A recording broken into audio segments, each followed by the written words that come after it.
చివరి నిమిషంలో రేవంత్ రెడ్డి ఢిల్లీ పర్యటన ఎందుకు క్యాన్సిల్ అయింది? నిన్న రేవంత్ రెడ్డి 3 గంటల పాటు ఎందుకు టెన్షన్ పడ్డారు? నిన్న ఆయన ఉత్తమ్ కుమార్ రెడ్డితో భేటీ అయిన నేపథ్యంలో రేవంత్ రెడ్డిలో ఎందుకు టెన్షన్ మొదలైంది అనే అంశాలకు సంబంధించి మనతో మాట్లాడేందుకు ప్రముఖ సీనియర్ జర్నలిస్ట్, ప్రముఖ రాజకీయ విశ్లేషకులు సిఎస్ రావు గారు మనతో ఉన్నారు. ఆయనతో మాట్లాడదాం. Sir hi sir. Hello Krishna. Sir, చివరి నిమిషంలో రేవంత్ రెడ్డి ఢిల్లీ పర్యటన ఎందుకు క్యాన్సిల్ అయింది? నిన్న ఆ 3 గంటల పాటు ఆయన ఎందుకు టెన్షన్ పడ్డారు? ఉత్తమ్ కుమార్ రెడ్డితో భేటీ అయిన రేవంత్ రెడ్డి 3 గంటల పాటు టెన్షన్ పడ్డాడు అంటూ కూడా ఒక వార్త ఇప్పుడు సోషల్ మీడియాలో హల్చల్ చేస్తున్న నేపథ్యంలో ఒకటి ఏంటంటే, ముఖ్యమంత్రి రేవంత్ రెడ్డి చివరి నిమిషంలో ఢిల్లీ పర్యటన రద్దు చేసుకున్నారా, లేదంటే రద్దు కాబడిందా, లేదంటే రద్దు చేసుకోమని ఎవరైనా చెప్పారా అనేది చర్చ అయితే జరుగుతుంది. వాస్తవంగా ఆయన ఢిల్లీ పర్యటన ముందుగానే ఖరారైంది. సిడబ్ల్యూసీ సమావేశానికి హాజరు కావాలి, కాంగ్రెస్ వర్కింగ్ కమిటీ సమావేశం. ఆ వర్కింగ్ కమిటీ సమావేశానికి ముఖ్యమంత్రులు, కాంగ్రెస్ పాలిత రాష్ట్రాలకు సంబంధించినటువంటి వాళ్ళు హాజరవుతారు. సో ముఖ్యమంత్రిగా రేవంత్ రెడ్డి పదవి బాధ్యతలు స్వీకరించిన తర్వాత జరిగినటువంటి మొట్టమొదటి కాంగ్రెస్ వర్కింగ్ కమిటీ సమావేశం. సో దాంట్లో హాజరు కావాలి. అందుకే ఆయన ముందు రోజు ఆల్రెడీ షెడ్యూల్ ఫిక్స్ చేసుకున్నారు. వాస్తవంగా కూడా గురువారం రోజు కలెక్టర్లతో సమావేశం ఉంది. ఆ కలెక్టర్ల సమావేశాన్ని కూడా రద్దు చేసుకున్నాడు రేవంత్ రెడ్డి ఢిల్లీ వెళ్ళడానికి. కానీ చివరి నిమిషంలో కాంగ్రెస్ వర్కింగ్ కమిటీ సమావేశానికి ఆయన వెళ్ళలేకపోయారు. ఎందుకు?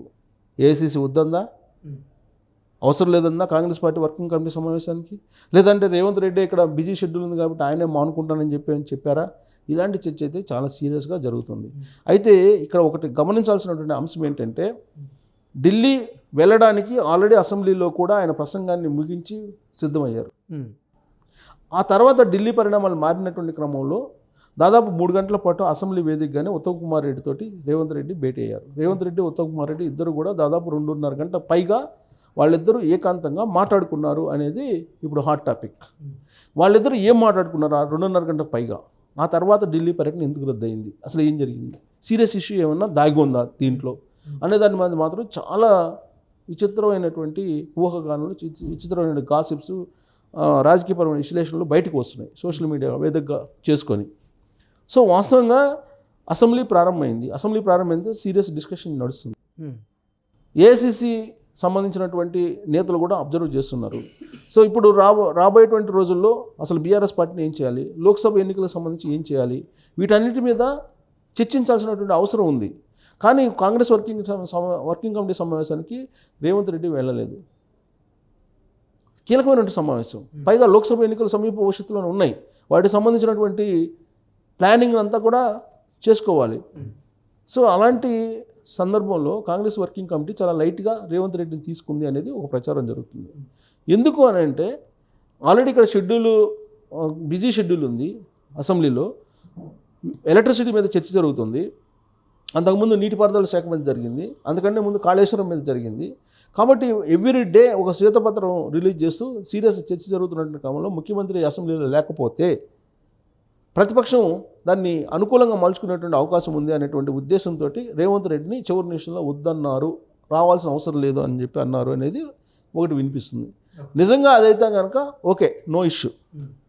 అండర్స్టాండింగ్ తోటి ఏఐసీసీకి అలాగే ముఖ్యమంత్రికి మధ్య అండర్స్టాండింగ్స్ ఉన్నాయి, బ్రహ్మాండంగా రిలేషన్స్ ఉన్నాయి, హెల్తీ రిలేషన్స్. ఆ క్రమంలోనే అక్కడ ఉన్నటువంటి కాంగ్రెస్ పార్టీ ప్రధాన కార్యదర్శిగా ఉన్నటువంటి వేణుగోపాల్ ఆయన్ని వద్దని చెప్పారు అని చెప్పి అనుకోవచ్చు.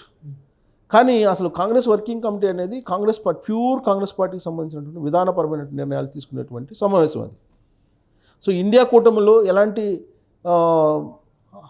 డెసిషన్స్ తీసుకోవాలి, ఇండియా కూటమిలో అలాంటి అంశాలు కూడా కాంగ్రెస్ వర్కింగ్ కమిటీలో చర్చకు వస్తాయి. అలాగే దేశవ్యాప్తంగా కూడా లోక్సభ ఎన్నికల్లో ఏ రాష్ట్రాల్లో ఎన్ని చోట్ల పోటీ చేయాలి ఏంటి అనే దాని మీద కూడా చర్చకు వస్తుంది. అలాంటి దానిలో రేవంత్ రెడ్డి లేకపోవడం అనేది ఆయనకి ఇంపార్టెన్స్ ఇవ్వాల్సిన అవసరం లేదని చెప్పి కాంగ్రెస్ వర్కింగ్ కమిటీ భావించిందా అనేటువంటి ఇంకొక టాక్ కూడా సెకండ్ వర్షన్ వినిపిస్తుంది. సో ఎనీహౌ 2.5 గంటల పాటు ఉత్తమ్ కుమార్ రెడ్డి అలాగే రేవంత్ రెడ్డి మాట్లాడుకున్నారంటే ఖచ్చితంగా ఢిల్లీ పరిణామాల మీద మాట్లాడుకొని ఉంటారు 2.5 గంటల పాటు అనేది ఒక వర్షన్. ఎందుకంటే ఉత్తమ్ కుమార్ రెడ్డికి డైరెక్ట్గా యాక్సెస్ ఉండేది సోనియా గాంధీ తోటి బాగా యాక్సెస్ ఉన్నటువంటి లీడర్లలో, తెలంగాణలో ఉండేటువంటి లీడర్లలో ఉత్తమ్ కుమార్ రెడ్డి. రాహుల్ గాంధీ తోటి యాక్సెస్ ఉండేటువంటి లీడర్లు రేవంత్ రెడ్డి, ఉత్తమ్ కుమార్ రెడ్డి, కోమటిరెడ్డి వెంకటరెడ్డి వీళ్ళందరూ ఉన్నారు. కాబట్టి సోనియా గాంధీ తోటి యాక్సెస్ ఉన్నటువంటి అనేది ఒకటి. రెండేంటంటే వాళ్ళిద్దరు 2.5 గంటల పాటు మాట్లాడుకున్నారంటే కాళేశ్వరం గురించి ఏం చేద్దాం, కాళేశ్వరం సంబంధించి జ్యుడిషియల్ కమిషన్ వేద్దామా, లేదంటే సిబిఐ ఎంక్వైరీ వేద్దామా, లేదా ఈడీ ఎంక్వైరీ వేద్దామా, కాళేశ్వరంలో జరిగినటువంటి తప్పుల్ని మొత్తం బయటికి తీసి ఆ సంపదని తెలంగాణ ప్రజలకు పనిచేస్తామని చెప్పి రాహుల్ గాంధీ చెప్పారు. రాహుల్ గాంధీ ఏదైనా హామీ ఇస్తే కనుక ఆ హామీ నెరవేరేంత వరకు కూడా ఆయన అంగీకరించరు. కాబట్టి దాని మీద ఏం చేస్తాము, ఒకవేళ ఢిల్లీ వెళ్తే కనుక రేవంత్ రెడ్డి దీని మీద ఎలాంటి క్లారిఫికేషన్ ఇవ్వాలి అనే దాని మీద వాళ్ళిద్దరి మధ్యలో చర్చ జరిగి ఉంటుంది అనేది ఇంకొక వర్షన్ కూడా వినిపిస్తుంది. సో ఎనీహౌ ఈ మొత్తం చర్చ జరుగుతున్నటువంటి క్రమంలో చివరి నిమిషంలో మాత్రం రేవంత్ రెడ్డి ఢిల్లీకి వెళ్ళలేకపోయారు, ఢిల్లీకి వెళ్ళలేదు. మళ్ళీ ఎప్పుడు వెళ్తారనేది కూడా సందిగ్ధం. ఇంకా అంటే ఢిల్లీ వెళ్ళారు అని చెప్పి కొంతమంది అంటున్నారు. ఢిల్లీ కాంగ్రెస్ వర్కింగ్ కమిటీ సమావేశం సందర్భంగా వెళ్ళలేదు, బట్ ఆయన మళ్ళీ వెళ్తారని చెప్పి అంటున్నారు. సో నిన్న వెళ్ళకపోవడం అంటే కాంగ్రెస్ వర్కింగ్ కమిటీ సమావేశం జరిగినటువంటి రోజు వెళ్ళకపోవడం అనేది గతంలో సీఎంలు సాధారణంగా హాజరవుతారు, బట్ కొత్తగా ఎన్నికైనట్టు సీఎం హాజరు కాకపోవడం అనేది కొంత చర్చనీయాంశంగా మారింది. ఓకే, అంటే 3 గంటల పాటు రేవంత్ రెడ్డి భయపడ్డానికి ఒక నేత కారణం అంటూ కూడా వార్తలు వస్తున్న నేపథ్యంలో అసలు భయపడాల్సిన అవసరం ఏముంది సార్ ఇక్కడ? ఆ అంశం అదే సోషల్ మీడియాలో రకరకాల కాసిప్స్ వస్తుంటాయి. భయపడాల్సిన అవసరం ఏముంది? ఒక ముఖ్యమంత్రి, తెలంగాణ ముఖ్యమంత్రి రేవంత్ రెడ్డి ఆల్రెడీ కాంగ్రెస్ డిసైడ్ చేసింది సిఎల్పి నేతగా. సో రాబోయేటువంటి రోజుల్లో లోక్సభ ఎన్నికలకు రెడీ అవుతున్నారు రేవంత్ రెడ్డి. పైగా ఇక్కడ ఉండేటువంటి ఎమ్మెల్యేలు ఎవరైతే బీఆర్ఎస్ పార్టీకి సంబంధించిన ఎమ్మెల్యేలు ఉన్నారో వాళ్ళ కొంతమంది టచ్లో ఉన్నారు. వాళ్ళని ఏం చేయాలి అనే దాని మీద కూడా బహుశా ఉత్తమ్ కుమార్ రెడ్డి అలాగే రేవంత్ రెడ్డి చర్చించుకొని ఉంటారు.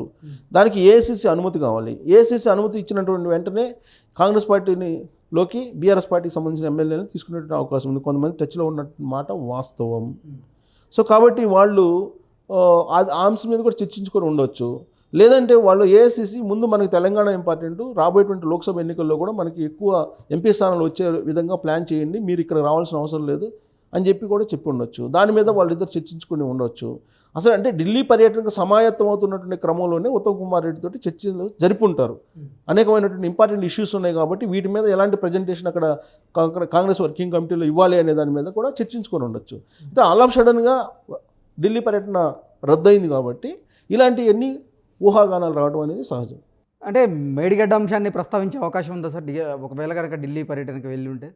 సో అసెంబ్లీ సమావేశాలు అయిపోయి నిరవధిక వాయిదా పడింది. అసెంబ్లీ సమావేశాలు నిరవధిక వాయిదా పడిన తర్వాత వెంటనే ఖచ్చితంగా ఢిల్లీ వెళ్తారు రేవంత్ రెడ్డి. ఢిల్లీ వెళ్ళి ఏఐసీసీకి ఇక్కడ జరిగినటువంటి పరిణామాలన్నింటినీ కూడా వివరించేటువంటి ఛాన్సెస్ ఉన్నాయి. ఖచ్చితంగా వివరిస్తారు. వివరించిన తర్వాత ఎలక్ట్రిసిటీకి సంబంధించినటువంటి అవకతవకల మీద కానీ, లేదా మేడిగడ్డకు సంబంధించి, లేదా కాళేశ్వరం సంబంధించినటువంటి అంశాల మీద చర్చించేటువంటి అవకాశం ఉంది. వీటితో పాటు అనేకమైనటువంటి భూ కుంభకోణాలు జరిగాయి. పైగా విద్యుత్తుకు సంబంధించినటువంటి ఒప్పందాలు ఛత్తీస్గఢ్ ప్రభుత్వంతో జరిగాయి. ఛత్తీస్గఢ్ ప్రభుత్వం మొన్నటి వరకు కూడా కాంగ్రెస్ పార్టీ ప్రభుత్వం ఉంది. సో ఆ ఒప్పందాలలో జరిగినటువంటి అవకతవకలు భారీగా ఉన్నాయి. దాదాపు 82,000 కోట్ల రూపాయలకు సంబంధించినటువంటి అవకతవకలు ఉన్నాయనేది ప్రాథమికంగా గుర్తించారు.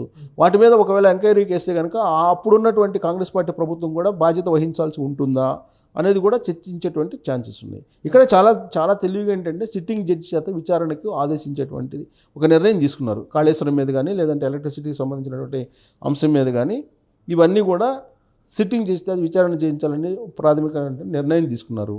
సో సిట్టింగ్ చేయించినందువల్ల ఏమీ కాదు విచారణ. సో కాబట్టి మధ్య మార్గంగా ప్రజలకు ఇచ్చినటువంటి హామీని నెరవేర్చినట్టు అవుతుంది, ప్రతిపక్షాన్ని ఇబ్బంది పెట్టకుండా ఉన్నట్టు అవుతుంది. సో ఇచ్చిన హామీ మేరకు మేము నిలబడ్డామని చెప్పుకునేదానికి కాంగ్రెస్ పార్టీ కూడా వెసలుబాటు ఉంటుంది. కాబట్టి కర్ర ఎరగకుండా పాము చదవకుండా కాంగ్రెస్ పార్టీ నడుస్తుంది. ఇదే అంశాన్ని ఏఐసీసీ చెప్పే అవకాశం ఉంది. ఏఐసీసీ కూడా